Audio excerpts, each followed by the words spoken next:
faly miarabanao indray manaraka ny télévision malagasy ato anatin'ny mety toetry ny andro amin'ity takarivany fa 7 volana aogostra 2020 sy 2020 ity raha ny andrafitra ny mety toetry ny androntsika ary dia ny alizay malefaka no tena ibantoerana zany omaina ny andro saika manerana ny nosy mihitsy mikasika ny andranomasina kosa dia ahitana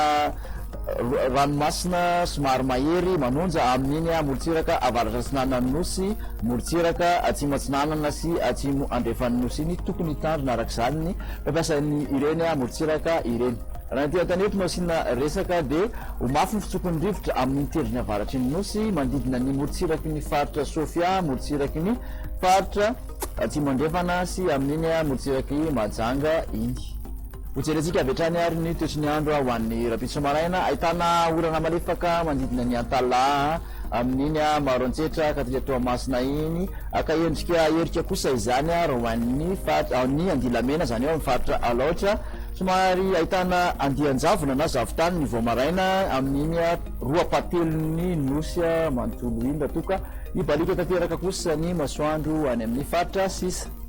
mitolakandro dia mbola tazana trany ilay orana malefaka mandidina ny andapa sy befandrina avaratra mazo any marantsetra sy toamasina iny andrahona kosa ny andro ny apahatelony avaratry ny nosy sy amin'iny faritra atsimony nosy iny ibalika tanteraka amin'ny masoandro any amin'ny faritra sisa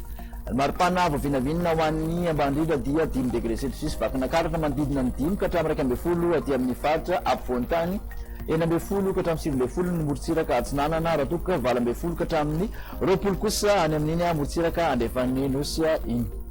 telo amin'ny 30 degré celsius ny maripana voavinavina ho an'ny ambony indrindra hita zany any amin'ny antsohy majanga mahazo an'iny besalampy iny mandidina ny 20 ka hatramin'ny 4 aty amin'ny faritra ampovoantany 4 ka hatramin'ny 4 kosa aty amin'ny morontsiraka atsinanany nosy raha toka 30 ka hatramin'ny 30 any amin'iny morontsiraka andrefan'ny nosy iny hojerentsika avy hatrany koa ny toetry ny andro an'ny ireto tana lehibe ivelan'ny Madagasikara ireto ahitana orana tandrifindrahona ipari fandimbandrahona sy ny masoandro raha ho an'ny Johannesburg iparika tanteraka kosa ny masoandro raha ho an'ny Nairobi dia ny toetry ny andro ho an'ny nosy manodidina ny Madagasikara ny sesela ihany no ahitana orana tandrifindrahona ifandimbandrahona sy ny masoandro raha ho an'ny Maurice sy Comore ibalika tanteraka amin'ny masoandro raha ho an'ny Mayotte sy La Réunion dia izay indray no masaka azo natotranao tamin'ity anio ity manasanao hatrany naraka ny fandaharana veloma to